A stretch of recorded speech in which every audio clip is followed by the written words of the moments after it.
यूहन्ना 13 अध्याय में हम देखते हैं कि जब प्रभु यीशु अपने चेलों के पैर धोते हैं तो इस पर पतरस उन्हें अपने पैर धोने से मना करते हैं और तब प्रभु यीशु उनसे कहते हैं कि यदि मैं ऐसा ना करूं, यदि मैं तुझे ना धोऊं तो तेरा मेरे साथ कुछ भी साझा नहीं।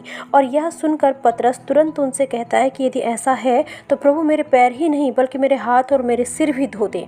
और तब प्रभु यीशु उन्हें 10वें पद में कुछ इस प्रकार से कहते हैं कि जो नहा चुका है उसे पाँव के सिवा और कुछ धोने की आवश्यकता नहीं, परंतु वह बिल्कुल शुद्ध है और तुम शुद्ध हो, परंतु सबके सब नहीं।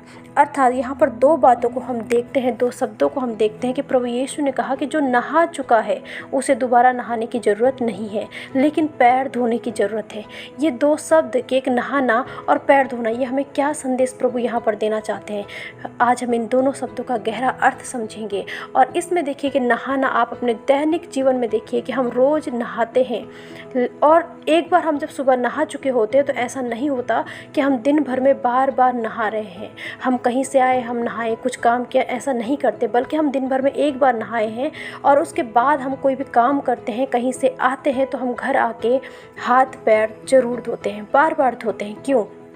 क्योंकि हमारे पैर कई जगह जाते हैं और कई तरह की गंदगी हमारे पैरों में, कई तरह के कीटाणु हमारे पैरों में लग जाते हैं, जिसकी वजह से जब हम घर में आते हैं तो हम हाथ और पैर धोते हैं।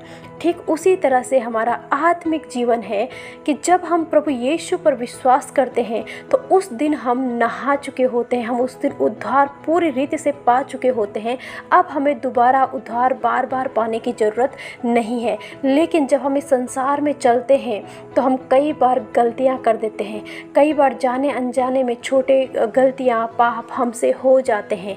और इसलिए हमें ज़रूरत है कि हम हर दिन प्रभु की उपस्थिति में बैठे प्रभु से प्रार्थना करें, अपनी गलतियों के लिए क्षमा मांगे, पश्चाताप करें, और इससे हम निरंतर शुद्ध होते जाते हैं और हम उस पवित्रता की ओर, जो प्रभु हमसे चाहता है कि हम पवित्र जीवन जिए, उस पवित्रता की ओर हम बढ़ते चले जाते हैं। हमारे जीवन से हर एक बुराई, हर एक कमजोरी दूर होती जाती है और हम निरंतर परमेश्वर की उस पवित्रता में, उस उद्धार में जीने लगते हैं। क्योंकि जैसे वचन भी कहता है कि हमें वचन अंश अंश करके बदलता है, एक दिन में नहीं बदलता।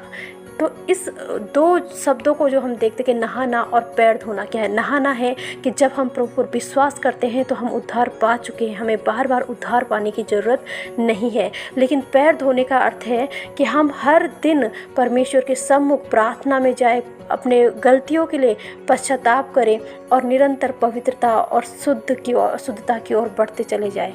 हालेलुया।